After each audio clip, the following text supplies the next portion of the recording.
വിധിയെ ഇച്ഛാശക്തി കൊണ്ട് തോൽപ്പിച്ച് ചൂരലിലെ ദിവ്യ തന്റെ ചിരകാലാഭിലാഷം നിറവേറ്റി. ചലനശേഷി നഷ്ടപ്പെട്ട് ചക്രക്കസേര അവലംബമാക്കിയ ദിവ്യക്കിനി ഒറ്റയ്ക്ക് കാറോടിച്ച് പയ്യന്നൂരിലുള്ള ഓഫീസിലെത്താം.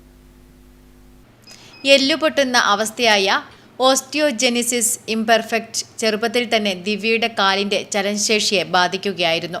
പിന്നീട് ചക്രക്കസേരയിലായിരുന്നു ദിവ്യയുടെ ജീവിതം. ചക്രക്കസേരയിൽ നിന്ന് കാറിലേക്കുള്ള യാത്രയ്ക്ക് ആരും കൈയടിച്ചു പോകുന്ന പരിശ്രമമുണ്ട്. അമ്മ പി നിർമ്മല മകളെ സ്കൂളിലാക്കാൻ ആദ്യം കാർ ഓടിക്കാൻ പഠിച്ചു.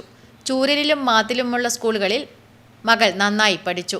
പയ്യന്നൂർ കോളേജിലെത്താൻ അമ്മാവൻ പ്രകാശൻ കാറിന്റെ ഡ്രൈവിംഗ് സീറ്റിലിരുന്നു. പിന്നീട് ദിവ്യ സർക്കാർ ജോലി നേടി. ഓഫീസിലെത്താൻ കൂട്ടിന് ഭർത്താവ് MV രാജേഷുമുണ്ട്. കാറിന്റെ മുൻസീറ്റിൽ നിന്ന് ഡ്രൈവിംഗ് സീറ്റിലെത്താനുള്ള ആശ അപ്പോഴും മനസ്സിലിരുന്ന് മുന്നേറി. ഒടുവിൽ അയൽവാസി ദിനുദാസ് പരിശീലകനായെത്തി. മാസങ്ങളോളമുള്ള കഠിനശ്രമത്തിനൊടുവിൽ ദിവ്യ സ്വന്തമായി കാറോടിക്കാമെന്ന നിലയിലെത്തി. കാറോടിക്കാനുള്ള ലൈസൻസ് നേടുകയും ചെയ്തു. ദിവ്യയ്ക്ക് എല്ലാ പിന്തുണയുമായി ഭർത്താവ് രാജേഷും മക്കളായ ദേവരാഗും രാഗസുധയും കൂടെയുണ്ട്.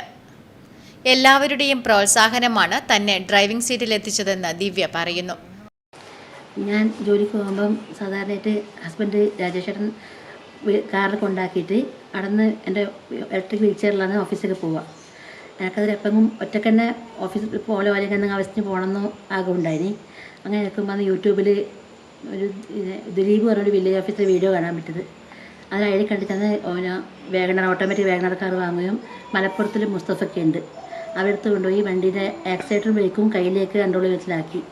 എന്നിട്ട് എൻ്റെ വീട്ടിനടുത്തൊരു ദിനുമുണ്ട്, അവനാണ് ഡ്രൈവിംഗ് പഠിപ്പിച്ചത്. ഓട്ടോമാറ്റിക് സാങ്കേതികതയിലുള്ള കാറാണ് ഉപയോഗിക്കുന്നത്.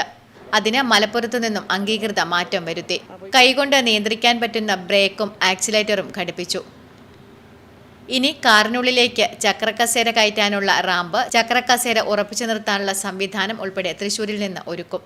റിമോട്ട് ഉപയോഗിച്ച് ചക്രക്കസേര ഡ്രൈവിംഗ് സീറ്റാക്കാം. റാമ്പ് വഴി പിറകുവശത്തൂടെ ഇറങ്ങുകയും ചെയ്യാം. ഒടുവിൽ ചക്രക്കസേരയിൽ നിന്ന് കാറിലേക്കുള്ള ദിവ്യയുടെ സ്വപ്നം യാഥാർത്ഥ്യമായിരിക്കുന്നു. Network news, Karivellur.